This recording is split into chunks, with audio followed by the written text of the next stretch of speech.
ব্ৰহ্মপুত্ৰ নদীৰ জলপৃষ্ঠ হ্ৰাস পোৱাৰ বাবে প্ৰায় 3 মাহ ধৰি MV নীলগিৰি নামৰ ফেৰী সেৱা বন্ধ হৈ আছে আৰু যাৰ ফলত বিপদসংকুলভাৱে লঞ্চেৰে যাতায়াত কৰিবলগীয়া হৈছে বৃহত্তৰ অঞ্চলটোৰ ৰাইজ। যাত্ৰীৰ সুৰক্ষাৰ প্ৰতি লক্ষ্য ৰাখি আভ্যন্তৰীণ জল পৰিবহণ বিভাগে এই ফেৰী সেৱা পুনৰ চলাচল কৰিব লাগে বুলি স্থানীয় ৰাইজে দাবী জনাইছে। আৰু মোৰ সৈতে এই মুহূৰ্তত এজন যাত্ৰী আছে, আপোনাক লগ পাইছো। কি ক'ব বৰ্তমানৰ যি পৰিৱেশ, যিহেতু বাৰিষা বৰষুণৰ দিন, ফেৰী সেৱা চলাচল কৰিব প্ৰয়োজন হয় নাই বৰ্তমান? হয়, আমি আজি আপোনালোকে নিশ্চয় জানে যে নদীৰ পানী হ্ৰাস হোৱাৰ পিছে আমাৰ 3 মাহ ধৰি ফেৰী সেৱাটো বন্ধ হৈ আছে। কিন্তু এতিয়া যিটো ব্ৰহ্মপুত্ৰৰ যিটো পানী স্তৰ বাঢ়িছে, সেই হিচাপত এতিয়া আমি ফেৰীটো চলাচল কৰিব পাৰোঁ। সেইকাৰণে আমি বিভাগীয় কৰ্তৃপক্ষক অনুৰোধ জনাইছো এবং DC মহোদয়ক বা জল পৰিবহণ বিভাগৰ যিবিলাক বিষয়া কৰ্মচাৰী আছে সিহঁতক অনুৰোধ জনাইছো যাতে অতি সোনকালে আমাৰ এই ফেৰী সেৱাটো পুনৰ চালু কৰে। ফেৰীটো আছে আগৰে, এতিয়া আপোনাৰ মানে ফেৰীখন পুনৰ আৰম্ভ কৰিব লাগে। আমাৰ আজি চাওক, 2012 চনত যিটো আমাৰ লঞ্চ দৰ এক্সিডেণ্ট হোৱাৰ পিছত আমাৰ চৰকাৰে আমাৰ ইয়াতে ফেৰী একটা আমন্ত্ৰণ দিছিল। সেই ফেৰীটো প্ৰতি বছৰে চালু হয়, কিন্তু পানী কমাৰ লগে লগে ফেৰীটো 2-3 মাহ বন্ধ থাকে, আকৌ চালু হয়। কিন্তু এইবাৰ কিবা কাৰণত কি কাৰণত বন্ধ হৈ আছে, আকৌ চালু কৰা নাই, সেইটো আমি এটা ৰহস্য আবদ্ধ হৈ আছে।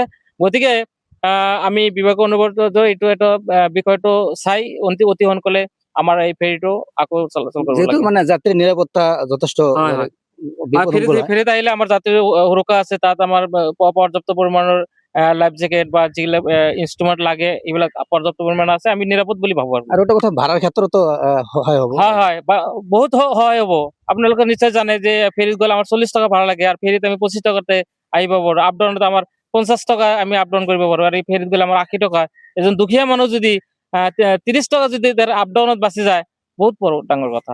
ধন্যবাদ জনাইছো। আচলতে যাত্ৰীৰ মন্তব্য আছিলে, কিয়নো প্ৰতি বছৰে যি ব্ৰহ্মপুত্ৰ নদীৰ জলপৃষ্ঠ হ্ৰাস পায় আৰু তাৰ পিছতে ফেৰী সেৱা বন্ধ হৈ পৰে। আৰু বৰ্তমান যিহেতু জলপৃষ্ঠ বৃদ্ধি পাইছে, আৰু মই এই বুঢ়াবুঢ়ী ঘাটপাৰত আছো, যিহেতু বিপদসংকুলভাৱে এই যাত্ৰীসকলে এই ধুবুৰীৰ পৰা প্ৰায় 2.5 ঘণ্টা পথ জলপথেৰে আহিব লাগে। যিকোনো সময়ত কিন্তু অঘটন ঘটিব পাৰে। এনে এটা অঘটন ঘটিছিল 2012 চনত, হয়তো আপোনালোকে অৱগত।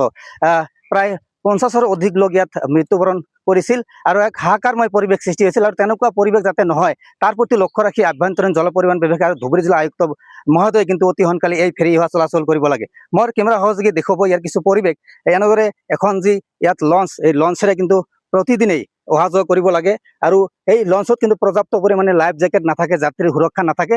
তাৰ কাৰণে কিন্তু যাত্ৰী হাতৰ মুঠিত জীৱন লৈ কিন্তু ধুবুৰীলৈ অহা যোৱা কৰিব লাগে। আচলতে বৃহত্তৰ অঞ্চলটোৰ দাবী এটাই যে অতি সোনকালে MV নীলগিৰি নামৰ ফেৰীখন পুনৰ চলাচল কৰিব লাগে বুঢ়াবুঢ়ী ঘাটৰ পৰা।